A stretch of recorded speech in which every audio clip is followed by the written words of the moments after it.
Welcome to Talking Peace with the Western New York Peace Center, being produced here at Think Twice Radio in the home of the future, thanks to our great producer, Richard Wicca. And I'm your host and co-hosting, really, with the one woman I'm very happy to be co-directing the Western New York Peace Center with at the moment, the new executive director, Deidra EmEl, who's with us here. Hi, Deidra. Hi. And so we're going to co-host this show, and we're just very privileged to have a very special guest and maybe some of her other companions as the evening goes on, Dr. Anna Ireland Mongo, who is the chief program officer for our dear friends at Jericho Road Community Health Center, which does so much important work. Welcome, Anna. Thank you. I'm so excited to be here. Yeah, we're so glad that you are. So we thought we'd have a talk really about immigrant and refugees here in Buffalo and generally right now. You know, it's been hard for so many of them. And there's been a lot of controversy over some of the programs and a lot of changes, rapid changes sometimes. So maybe why don't you start with sort of where you see things now, you know, for immigrants and refugees in Buffalo right now, and some of the work that you all are doing. Yeah, it's an interesting question in this moment in time. I think the last 4 years have been tumultuous from a refugee and immigrant point of view. But I also think it's unclear what the changes are moving forward, what some of the immigration responses are moving forward. I think they just announced a couple of days ago an increase in the refugee cap, which we were expecting, but we were also expecting that to happen 50 days ago. So it sort of is almost like everyone's just holding their breath, because even though the last 4 years have been rough, it still is a little unclear what the next 4 years are bringing. Right. Well, and I think we've seen that in a lot of different areas where we've gotten a few rapid actions from the Biden administration, but then, or at least some very rapid lip service, and then not a lot of rapid action too. So I know for Yemen, for one, you know, has been where he said all the right things, but then things didn't really start happening. And I think there's been even more so on, you know, the issues around the border and immigrants and refugees. He's been sort of back and forth.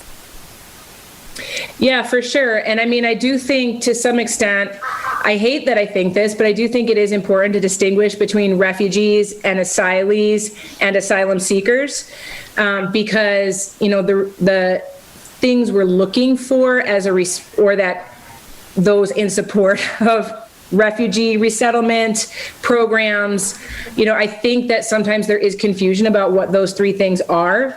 And the responses to them are, in fact, very different. And what it means to hold each one of those statuses is actually different. So a refugee that enters the United States as a legal refugee, it's a legal form of immigration. They come in documented. They come in already able to access a number of public benefits, although not every public benefit. They are able to access public housing. They have some support. Hold on, Sissy. Okay, go ask Baba. They have some support. Okay, come right here. They have some support with case management. They have some support through the resettlement agencies. And really, at least, not in my estimation enough, but they do get sort of a step of help towards the integration process. And an asylee, on the other hand, generally either enters the country irregularly, so not through a regular border crossing, which is, I think, what people know about, a little more common. And then, but really, they often enter through perfectly legal means. And then when they get here, they request asylum. So they could enter as a tourist, they could enter as a business person, they could enter to go to school, and then they change their status or they request to have their asylum case heard. While they're waiting, no matter how they entered, while they're waiting, they're considered asylum seekers, and they really qualify for almost no public benefits, no assistance of any kind, and also for at least a huge chunk of that time can't work legally. And it puts them in a little bit of a different category than a refugee who, can work and move to support themselves pretty quickly. An asylum seeker really has sort of all of those abilities stripped away, on top of the fact that whatever it is that they just experienced tends to be very new, very fresh. And it takes a year to 2 years. And, in the time of COVID, I know some people who have been waiting up to 5 years to have their case heard. Wow. And I think it's one thing if you think the person's going to go through the system pretty quickly. I think it's a complete other situation when it takes 5 years. And for at least part of that time, they're not able to be employed. Have you been here before? No. I see that. Once they actually go through the process of asylum and they're granted asylum, that's a scary time because they could not be granted asylum. Right. Once they're actually granted asylum, then they become an asylee, and then they qualify, for a lot of the same things that refugees qualify for as far as assistance and help and that kind of thing. But, understanding who the people are that are crossing the border, what that means for them and what their legal options are once they actually enter the United States, how complicated it is to walk through that system, how little option there is currently for people. I mean, if people had an option to enter legally, they would be entering legally. So I think it's one of those hard things. I think people are very desperate. They're running away from very real fears, often violence, terrible situations. And I mean, you're not entering with a guarantee to be allowed to leave. You're not entering oftentimes with what you need to be able to prove that what happened to you is even true. It's a difficult situation, and it's not always that easy to navigate your way out of that situation, especially if you're not lucky enough to connect with an organization that can kind of help walk you through that. It's a system where people are extremely vulnerable. As part of our sort of standard procedure, we screen pretty much everybody for human trafficking because that is a place where people are particularly vulnerable. They're scared. They don't know who to trust. It's easy to trust the wrong person. Right. We also, we do a lot to just try to help people understand their options. But in addition to being vulnerable to things like that, they're also, vulnerable to people telling them false information, not really understanding what the system or the process is, not really knowing, when you're scared and don't know what's going to happen, it's easy to believe the person who tells you what you want to hear versus what is actually truth. Right. Wow. So one thing I wonder about is, as you're describing, I'm thinking about, of course, one of the things that you used to do was to be in charge of Vive La Casa. And that, as I understood it, that's where people would be who are waiting, and for quite a while I was waiting on getting papers from Canada to go and emigrate to Canada, or, Yeah, So explain all of that and then where that is now. So Jericho Road has a number of programs that assist people. And so we started out with the Hope Refugee Drop-In Center, the Priscilla Project of Buffalo, which the focus of those programs really was primarily refugees. And about 5 or 6 years ago is when we actually acquired the Vive shelter. We bought the building and essentially, I guess, bought the program with the building. It's a little more complicated than that, but And so we I took think they over. gave you like, please. In fact, I just want to interrupt to just say what a great leap of faith and what a wonderful service that was for the community, because Vive was really struggling, and Jericho Road came to the rescue, as it so often has, for its people, for the people in different places, on other continents, as well as the people right here in Buffalo. I mean, we always are the heart of our mission is that we want to stand with who's the most vulnerable, and that we're really going to try to do what we can to seek out those populations. And that doesn't always mean that, we can create a homeless shelter and provide shelter for people. But, in this case, it did mean that. So Vive traditionally, it was started by a group of Catholic sisters, and it was a way station for people to just sort of stop over as they went to Canada to seek asylum. So you're absolutely right in sort of that aspect of it. However, and the really fun thing about Vive is that we don't just have to stress out about immigration policy in the US, we also get to stress out about immigration policy in Canada. Yes.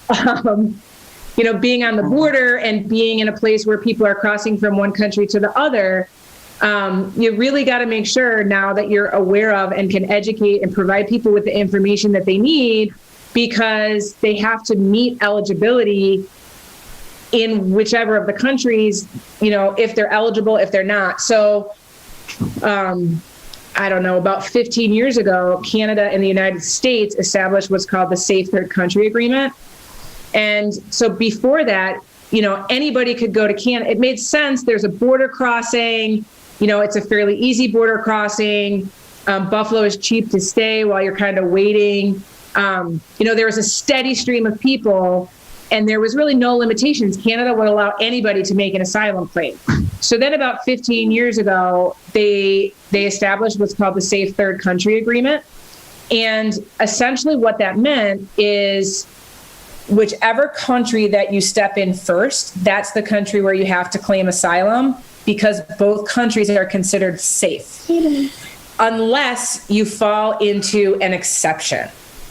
So these exceptions, there's 5. I can only ever remember a couple of them, because I know that one is if you are in prison and have a life sentence and they're going to condemn you to death.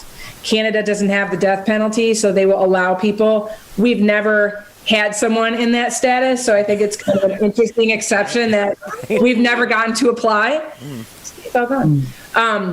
But also unaccompanied minors, so minors that are crossing without parents are able to cross as an exception, and people that have specific family members in Canada are able to cross, and it's essentially a direct family member. Right. It can be a mom, a dad, a son or a daughter, an aunt or an uncle. It cannot be a grandparent. It cannot be a grandchild. It can't be a cousin. So it has to sort of be that one level of connection from you, not 2 levels of connection. Right. And so at that point, what happened is people kept coming to Vive, but we're not actually eligible, would come with the intention of going to Canada, but we're actually not eligible under those exception rules. Really what we're doing at Vive is sort of providing information, making sure that people have the information that they need and can understand sort of, if they've said, okay, I'm crossing because my mother is there, helping them understand what is the documentation that you need to prove that that's your mother. And sometimes people need to wait, a week or a couple weeks at Vive while they wait for that proof to come. So, that's absolutely a service that we in general still provide that has really decreased since COVID started, just with our limitations on how much in and out of the building we can have, but also with the fact that travel limitations have really decreased. So even we weren't getting people, even though we also couldn't really take them if we were getting them. We eventually figured that out and were able to, but for a while it was, completely closed. So, and for a while, the border was closed. And that was really fun for the people who came to Vive to go to Canada, qualified, had an appointment, and then the border closed indefinitely. Wow. I mean, at the end of the day, it was only, I think, 3 weeks or a month. So it wasn't a horrible amount of time. But, when you think that you're getting to your next step and suddenly you aren't indefinitely, it was hard for those people. So anyway, once that Safe Third Country went into agreement, what happened was people came to Vive with the intention of going to Canada. Some of them did, some of them weren't eligible. And at that point, Vive became more of just a way station on the way to Canada. It really was also about making sure that they understood their legal options in both countries. If they decided that they wanted to apply in the US and wanted to stay at Vive while they did that, we could provide, shelter, and, connect them to legal services. Sometimes they would say, okay, I'm going to stay in the US and apply in the US, but I'm going to travel to this other place.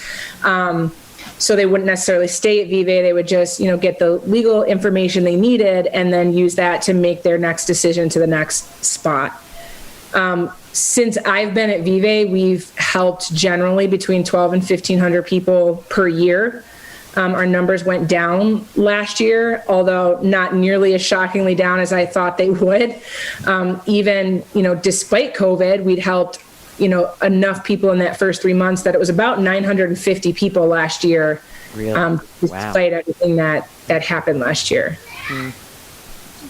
Wow.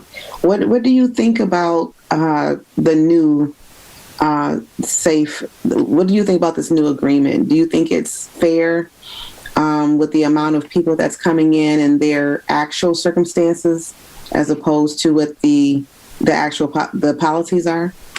Well, the interesting thing, I think it's a little hard to answer, but the interesting thing is that during the Trump administration, Canada actually revoked the Safe Third Country Agreement, which I'm laughing about it a little bit, only because I don't know whether to laugh or cry, because the reality is, that's a fairly significant diplomatic move.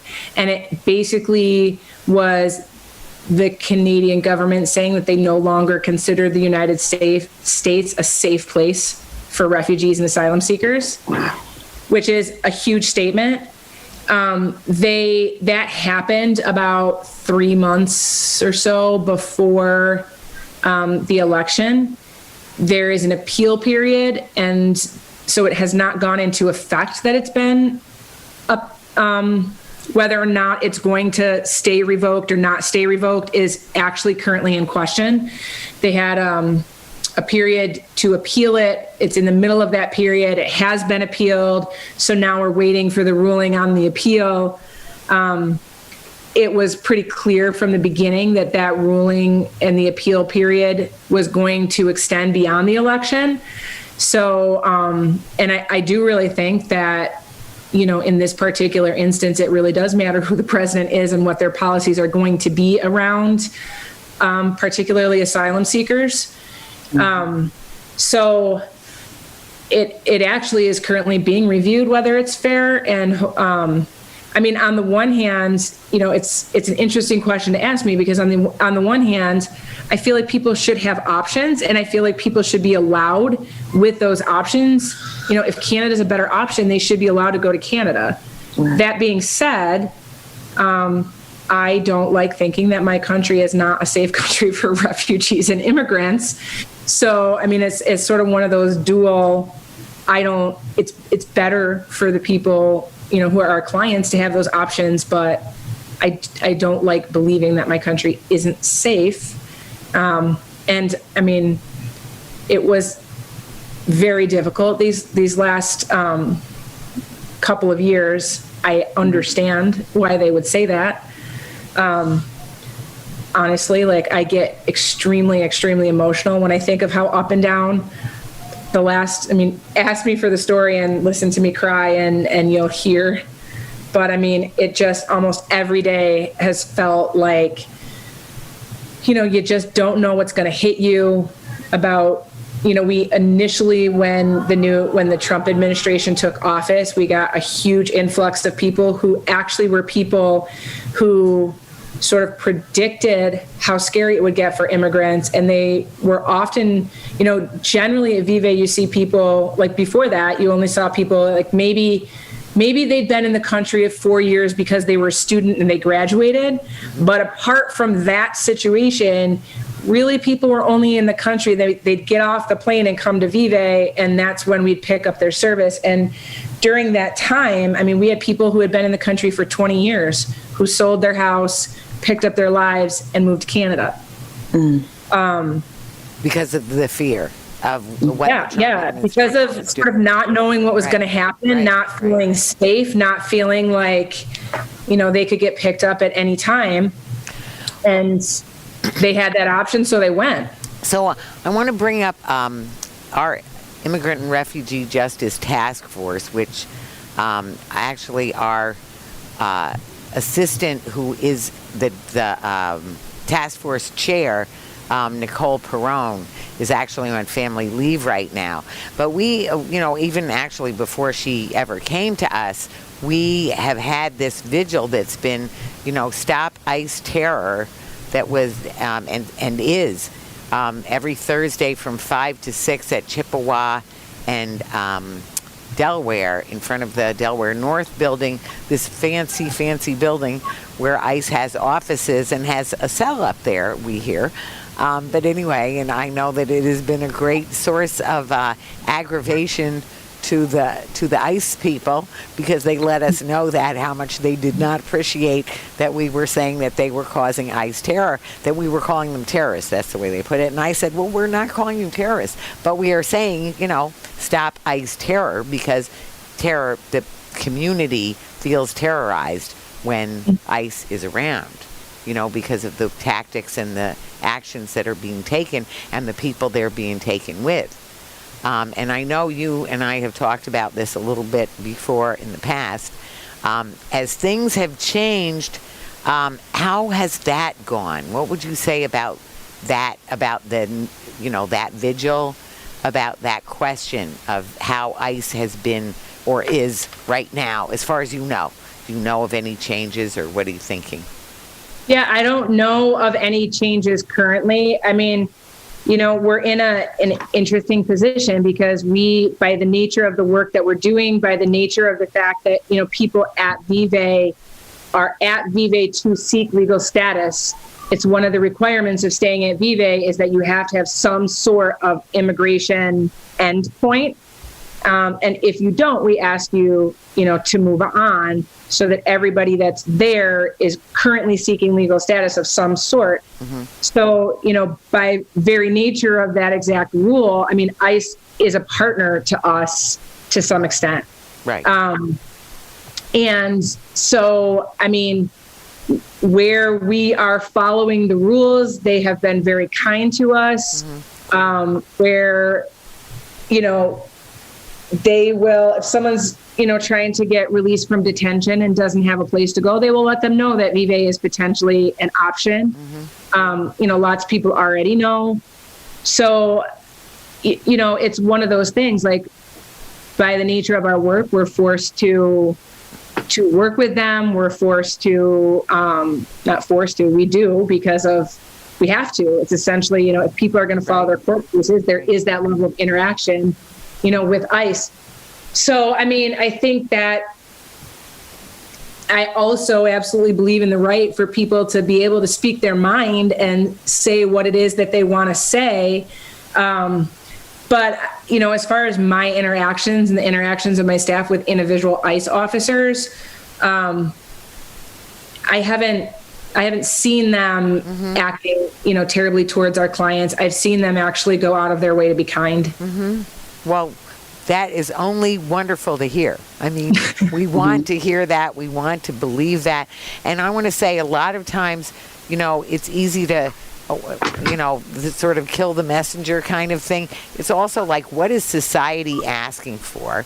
What do we put people in a position to do? What are the laws? All of those other things. So instead of, blaming the individual, officer, or the department that is charged with certain things, they may or may not be overzealously or or even, I mean, there've certainly been cases where government agents are lying, or withholding evidence or things like that. There's also times where people are just in this position. They have a job, they need a job, and what is the job to do? I mean, at the end of the day, I absolutely believe in immigration reform. I think any of us would say immigration reform is really, really needed. Probably how I think that looks, and how someone who's more conservative might think that looks different, and that's fine. But I mean, at the end of the day, it's just like you're saying, the need for immigration reform is not the fault of the individual officer who's working at the Buffalo office, Right. It's policy change. Right. Right. And really where you're going to I think it's important to make voices known, but I mean, really, calling up your Congress people, meeting with, the various politicians is needed to get immigration change to the forefront of what people are concerned about, and what people want to talk about. And it's a very controversial topic. So, I mean, I don't envy the person that has to do immigration reform, but it is absolutely 100% desperately needed, in all sorts of realms, not just refugees or asylum seekers or asylees. And that's interesting that it's, like you said, it's since the Trump administration, this agreement has been, you've been basically they've been trying to appeal it so it can stick. So is there anything that our members and, that we can, just tell everybody to do to make this agreement, matter again? So, I mean, what I would say is that right now it's the Canadian side, it's the Canadian government who's making those decisions. So where it's usually generally really easy for me to say which person to call or which congressperson or which representative, I think it's a little more complicated because it's not actually on our side of the border that decision is being made. It's on the Canadian side. Okay. But I mean, I'm sure it's an issue that, Chuck Schumer and Brian Higgins are aware of. I've seen both of them out there talking about reopening the border. So, I'm sure they're aware of sort of some of these implications that border and border relations have specific to the Buffalo community. Well, that is very interesting because, of course, the border, the things that they're worried about on the border, what I hear them talking about is about people like, I won't name any names, but we could name some, of people we know who have their family's place in Canada, or they have family members in Canada. They, they're used to going back and forth, or the business people and all the other people. I do think about, how funds are so easily transferred over countries. And I think about our friends, the Afghan refugees, who have this border free center that they have. And their idea is, why do we even have these borders? And that people should be able to come and go freely. Just if capital can come and go freely, why can't we? And I want to make one last point of the one of the things that I feel is so related to immigration policy is when we start having a more healthy, fair, and equitable international economy and systems and business dealings, between. I mean, it's absolutely all connected in some way or another. Yes, because people who are being starved, because people who can't make a living, and their economies are not working, so there's a violence. Well, of course, the poverty is a breeder of violence, is a generator of violence. So people, it's not because it's so. I mean, yes, some people it's so wonderful here. They want to try it out. They want to see what it's like. But lots of people don't really want to leave their homes. They just want to make a living. They want to come here and make money so they can support their families at home, and they want to be at home. They come out of need. So I feel like that's another thing that we can help with, where that is where some of the issues come, is because people, it's just, It's just a Yeah, policy. absolutely. As Deidra, as you said, it's a policy issue. The policies that are politically determined can be changed, and then the Right. behaviors will be changed. Right. And hopefully that'll trickle down faster, Right? instead of over so many years, because people have to eat today. And if they can't get a job and they can't get social services, how are they expecting, people to eat, on a day-to-day basis? That's really interesting to me. And also, can you describe some of the other programs that Jericho Road is, right now facilitating and doing? And I know some are closed right now and some are, still up and running. Yeah, so at this point, almost everything is back up and running except for ESL class, which we're still not doing group gatherings. Okay. We have managed to get through decreased capacity and video visits and all sorts of things. We have mostly got everything else open on the program side. And on the clinical side, come get your vaccines. Sorry, had to plug it. Right? Please do. So we have the Hope Refugee Drop-In Center, which I think is probably the most well-known of our programs. Priscilla Project might be also equally as well-known at this point.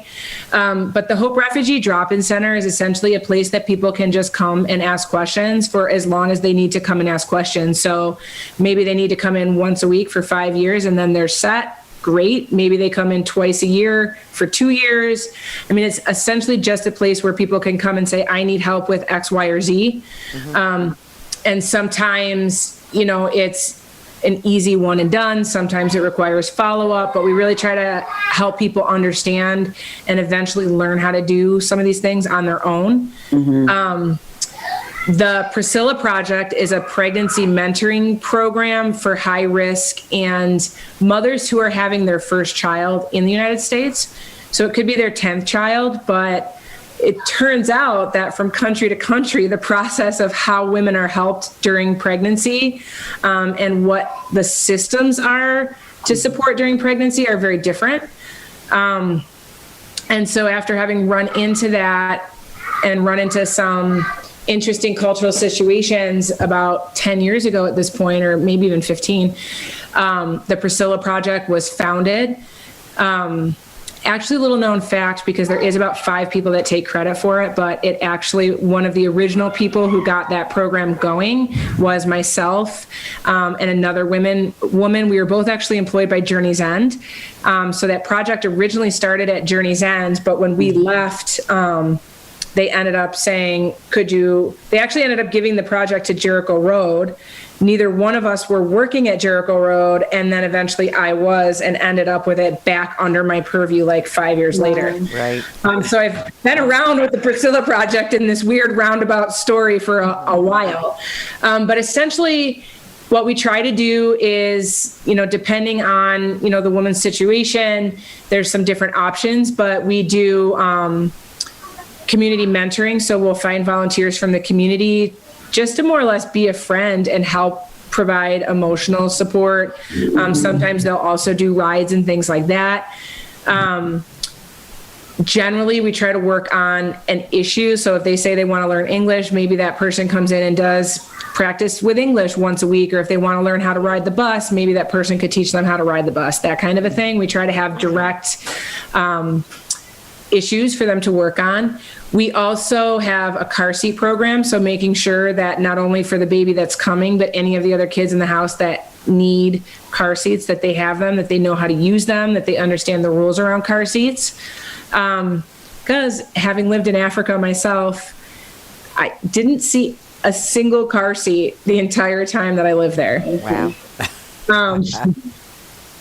I also didn't see, I mostly took public transport, which probably wouldn't have them anyway, but. Well, I didn't see one either. Now, where did you live and for how long? Just for curiosity. I was in Kenya as a Peace Corps volunteer for 2.5 years. Oh boy, now I was in Kenya and it's only for 3 months, but still, what a thrill. What a joy. Oh, what a life-changing experience. Yes, I was on the Matatus also. Yes, great. Also came back speaking Swahili, which is what originally got me working with the refugee communities. Missouri Sana. Actually, while we're on the phone, I got a call from Patrick Ishimwe, who was originally from Rwanda. Rwanda, right? From Rwanda, you know the family, right? Mm-hmm. Actually, I took his mom to Jericho Road, but anyway, I thought we might get him on the radio show. Of course, it was a little too late, too little, too late. But he was with us in Peace Jam. He was with us at Camp Peace Prince. What a wonderful family they are, and they've done so well in this country. But anyway, Kenya was one of their way stations from Rwanda to Kenya, and then they spent a long time in Togo, I think. Was it in Togo? It was French speaking. What was it? It's not Togo. It was something else. Wait a minute. But anyway, because there's French speaking. The French speaking is very particular. C'est clair. C'est tellement, en français. But anyway. There's so much that you all have done. And I want to say the Priscilla Project, which has helped people in so many ways and just seeing what the needs are. And I know, as Deidra, one of her many... if I can blow your horn a little bit, one of her many community services and interests and aspects where she's helped people is as a doula. Mm-hmm. Oh, that's great. So yeah, one of my first social activism choices. Mm-hmm. I really felt that, and I still feel today, that women and families need advocacy in the healthcare system and in the hospitals themselves, and need to learn how, and need to be empowered to speak for themselves and advocate for themselves. And I'm so glad that the Priscilla Project, grew from not just mentors, but having doulas of color and doulas of their own ethnicities and which I got distracted, so I'm really glad you brought that up. We do I was just so proud of it. We train and hire refugee women to provide specifically doula support during deliveries, and actually also they most of them are also certified lactation consultants, or several of them are also certified lactation consultants to work on sort of that issue of breastfeeding and helping women have that as an option. Yes. Absolutely. Well, it makes me think of another thing that you all have done, and another reason to sing the praises so loudly of Jericho Road. First of all, because your employees and your clients are have been so concerned about their people in their countries of origin, that you've opened up these other centers overseas. One of which I was blessed enough to visit in Nepal. Really? No, not the center, but your two new employees. I actually stayed at Barney's house for 2 nights. I don't know that Nepal actually has a specific They don't have center. No, they didn't then. I think they're getting in the I think they're starting. They finally bought land and they're building it now. Right. Well, it's been a process, but they've been, doing on-site work in the two villages, I think. Yep. Yeah. Yep, a motorcycle project. Right. It's a yeah. So I met both of them, Barney Pandit and what's his name? I can almost think of it. Anyway, your two employees there. That's great, Vicki. Both. Oh, that was so wonderful. And so not only do you have that in your place in Senegal, and where else in Africa? There's another one. So it's not Senegal, it's Sierra Leone. Oh, Sierra Leone, right. The Congo. And Congo. Nepal. Mm-hmm. And then, we're always thinking about some other places that we haven't actually made any decisions on. And then I want to say, of course, one of them being that you have made a decision on and opened up a wonderful center on the east side, too. Serving the east side. So also charity begins at home. So we are here, and so for the people who are here, Jericho Road is not just about refugees. It's about the community health. Yeah, absolutely. And, specifically, we wanted to be, in the Broadway Fillmore district as an area of, particularly underserved. Right. I think in the years leading up to us actually having our own clinical site there, there were several offices that started and left. And I think we just saw it as important that, we don't want people who are going to go and not necessarily be able to stay. Uniquely as a federally qualified health center, we get support to be able to stay and have ongoing operational support to stay in the places that are traditionally hardest for a for-profit doctor to make a living, essentially. Even our Barton, I think we are often thought of as the refugee doctor, and I'm used to talking about that because it's my area of specialty. Right. But even our Barton Street location, I actually took my kids there today, and they both got their annual physicals. All of my kids have been patients there, since they were born. So we're about 50% refugee and 50% non-refugee, and our opening that clinic on the east side was 100%, part of our heart to make sure that, doesn't matter what neighborhood you live in, you should have access to medical care, and it should be good, and it should be in a nice building, and you should feel like you have options. That's right. Well, it makes me think of the name of Jericho Road and how it was picked. It was on the Jericho Road, the Good Samaritan. And yeah, that's absolutely, it's funny, not everybody gets that reference, but I grew up in the church, so I did kind of from the beginning. But yeah, it's absolutely the road that the story of the Good Samaritan happened on. It is, part of who Dr. Glick is, who's the founder and the CEO of Jericho Road, right. That, we want to be there to help people, not because we're gaining anything from it, not because, we're forcing our beliefs on anybody, but just if you need a hand, we're going to be a hand, and we're going to do our best to meet you where you're at and to provide you with the care that you need in that moment. Right. So insured, uninsured, rich, poor, white, black, immigrant, U.S. born, we're here if people need us. Well, I like to say that I think that, I hold Jericho Road in high regards because it was one of the first and only, at least at the time, some years ago,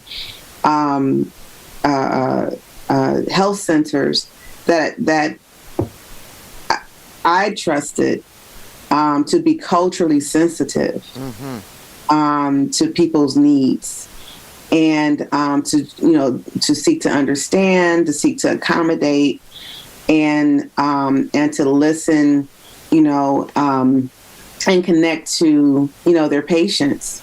Because of course, before all these different works, and you correct me if I'm wrong, it started off as health clinic, I'm a doctor, and I'm here to help, and then it has this nonprofit foundation that does all these other programming to support the rest of the needs, emotional, mental, socially, social needs of the people, which is our health. Yeah. So I really, truly do respect Dr. Glick and all his, I know all the board and volunteers and all the staff over the years that have really, kept it going, and grow, even grow to this point. Really it's funny when I started at Jericho Road, which at this point, there's probably only maybe a handful of people who have been at Jericho Road longer than I have, maybe 5 or 6. And I remember when we were a staff of 12 people, just struggling, to get everybody through, to figure out the need, to meet the need. And, now we have, I think, over 350 employees spread out in like 6 countries, if you count our overseas locations. Oh, wow. And I mean, I'm really proud of the work, that all our staff are doing. I'm really proud of, having been able to be a part of that. And Buffalo is a kind of unique place. Like it's big enough that there's a lot of need, but it's also small enough that you really feel that you can work hard and maybe see a difference that your work is doing. I think especially in this past year, Jericho Road really turned on a dime, wanting to be able to support the community through the COVID pandemic. Right. And that wasn't, I was really at Vive and trying to focus on getting Vive through that moment in time personally. But when I think about how hard my staff worked to go to locations, to meet people, to provide testing, it was a really hard lift for people, and everyone just was so willing to do it because we wanted to make sure that where people had access to testing was everywhere, that who had access to testing was everyone. It seemed like wasn't Jericho Road one of the first health centers to provide COVID testing? Mm-hmm. Back in March, April, May time in Buffalo, at least. Yeah. Mm-hmm. And not only that, kind of on the back end of it, we've been among the first to be providing the vaccine as well. Right. Well, it's so consistent with what you always do. And I'm going to say, and echo what Deidra just said, which it's about the care of people. So it's the medical care, which, coming from, being a health center, but then going into the other aspects of whatever's needed. And I'm going to say that's everything from in Nepal and, actually, I think both Barney and Dr. Ashish, he's not a doctor, a reverend, that they're both pastors and they're both health workers. But it's about the whole needs of the whole person, which is very consistent with the Priscilla Project, with the drop-in center, with all the just the approach, because we are, our needs our spiritual and social and emotional needs and our physical needs all have this great, huge effect on our physical body, on our health. Absolutely. Mm-hmm. Yeah, and I would also say, as far as the approach of our global programs, every one of our global programs has been started because we were either invited in by someone who was there, but also usually because like our Sierra Leone project is led by one of our nurses who was a refugee who wanted to go back and start a clinic. Right. Goma, we had several people kind of saying, please come and help us start a clinic. Goma's in the Congo. Right. Same thing with Nepal. Like, it really was around having people here interested with ties there, having people who were there inviting us in, and having it all kind of work out. But yeah, I would say it's our philosophy that we're trying to go in and hear from people what they need and really listen, as opposed to saying, we're here and this is what we're going to do. That's right. Yeah. Go ahead, Vicki. No, I was just going to say, well, I don't know if I should even go this far and just say, well, hey, I'm going to be a little more free. Deidra knows where I'm going with this. I'm going to be a little more free in a little month or so. And I've been thinking, I've never gone back to Africa yet. So I don't know, if there might be something needed, in some one of your clinics. What? Don't start. I'm starting to get jealous. Well, I will say you could always check in with Dr. Glick. I very well may, because that's for you to go with one of our trips. Well, that's what happened when I went to Nepal, and actually you had just opened your clinic on the east side, and I was over there, and people were saying, well, first you were thinking, well, it's a little preliminary, and then after that you're like, go ahead and talk to them, So it was so great to. It's about. It's making me think of one of my favorite people in the world, Dr. Cornel West, who talks about moral integrity and universal solidarity. And that is absolutely what Jericho Road is built on. It's Dr. Glick, it's you, it's all the staff that you have. And it's about the mission, the integrity and the solidarity in the mission of caring for people. That's right. That's right. And we certainly try to do our part, and we certainly want to do our part. So that's part of the thing of this talking peace, as we're talking peace, is sort of like, how can the Immigrant and Refugee Justice Task Force help? What kinds of things can we do that meet the need? Now, actually, I remember when you all, and it was you all at Jericho Road that called on us, and I can't, something with a K, Skirdo, what was his name? Dr. Kurt Skirdo. Dr. Kurt Skirdo, who said, please come and help us do a march for refugees' health care. And we did. We did it. We got some good PR, and hopefully, I think we moved the needle along in that effort, that is a chronic effort, trying to meet the needs again. But anyway, there is just such a lot to do, but it really takes all of us, and we're all in this together. And so certainly for Buffalo, and especially right here for the local community, what we need to do and what we can do together, is important. Yeah, I mean, always, getting to know Jericho Road programs. We're not actually, usually I'll say, come volunteer, which come soon and volunteer. How about that? See you tomorrow. Yeah, we've been trying that too. We are still opening up our opportunities for volunteers, Sure. kind of what that looks like post-COVID. So That's more of a coming soon. We are 100% prepping for the fact that we think we're going to be getting an influx at Vive again. And so we have posted an Amazon wish list online. We're doing what we can to keep people up to speed on our Facebook page with what we're seeing as far as, Vive people coming through. I would also say, call your representatives, ask them to raise the refugee cap. I mean, those are always kinds of my go-to.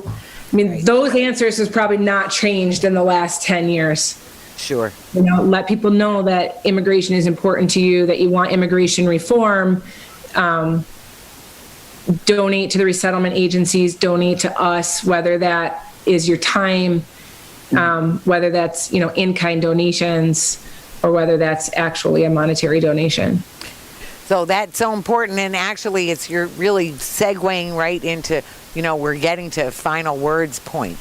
So yours did just like, those are some actions that people can do, and that we, first of all, do think of us at the Western New York Peace Center, and think of the Immigrant and Refugee Justice Task Force, and we can spread the word on some of those things, or anything that's more specific that you want us to share as well. Absolutely. So I'd like to ask you anything else that you want to, say or have people remember. I mean, I think that if anything, this last 4 years has taught me, and kind of how I like to end, any of these, public discussions that I'm having, is I am just so proud of the city of Buffalo and the people of Buffalo. And I'm so proud of being part of this community, and even really being able to reach out to this community and say, I need help. And, particularly during COVID, particularly during, this, how challenging, managing Vive during all of these immigration ups and downs has been over the last few years. I mean, Buffalo stood with us, to be honest, in ways that I didn't ever imagine would happen. And I'm so proud of our city. I'm so proud of our welcoming attitude. I'm so proud of the fact that, we don't always agree on everything, but at the end of the day, we come together. Yes, I'm so proud of your beautiful children. And who is this again here? Addie. Addie. Hi, Addie. Hi. Hi. Hi. If she's a little older, we'd be talking about camp. But Well, she's very distracted by the phone. oh, okay. Well, let her look at the phone. And Deidra, if you have some final thoughts for us to close out. No, I just we're just honored to have you, Dr. Mongo, and I want to say also that I know our Camp Peace Prince have hosted some Vive children in the past, and we hope to do that again to help those families and let us know what we can do. Let us know what we can do. We are allies, we are partners, and we want to do more. And if nothing else, getting the word out about what your needs are on your website, jrchc.org. You can see their wish list. You can see their Good Samaritan Monthly Giving Society. And just other ways that you can, volunteer and donate. And I just really appreciate your time. Thank you. Thanks for having me. Thank you so much. Well, thank you both so much. I want to say with all gratefulness and joy to be with both of you, and Addie over there with her phone and her great attention. Very concentrated attention. I know she's going to do some wonderful things. It's wonderful to be with you all. So we have been talking peace, and together we are talking peace in truth and love.